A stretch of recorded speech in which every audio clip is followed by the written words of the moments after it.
WhatsApp guys, এটা হচ্ছে খালুরঘাটের সেই পুরাতন সেতুটা অর্থাৎ খালুরঘাট ব্রিজ।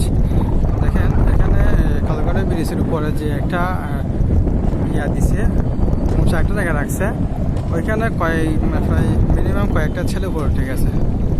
যে ছেলেগুলা যে মানে এখানে উঠছে কোনো কারণে মনে করেন ওইখান থেকে পা পিছলে বা কোনো কারণে এখান থেকে পড়ে যায়, তখন বলবে যে সরকার এমন করছে, সরকার এটা কি জন্য রাখছে, মানে তখন সরকারের বিরুদ্ধে লাগবে। ওইখানে ওঠার মানে কোনো প্রয়োজন ছিল? এখানে কি ওঠার কোনো দরকার ছিল? এখানে ছেলেগুলোর কারণে আসলে আমরা অনেক কিছু থাকি মানে বঞ্চিত হই।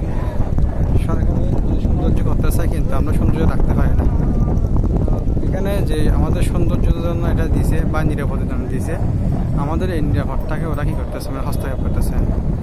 তো দেখেন এই ছেলেগুলাকে মানে কেউ কিছু বলতেছে না, এতগুলো মানুষের মধ্যে কেউ কিছু বলতেছে না। ছেলেগুলো ওইখান থেকে পিছলে পড়ে তাহলে কেউ বাঁচবে? তার নিচে সমুদ্র, ওইখান থেকে পড়লে পুরো সমুদ্র পড়বে, ওইখান থেকে বাঁচবে না। যখন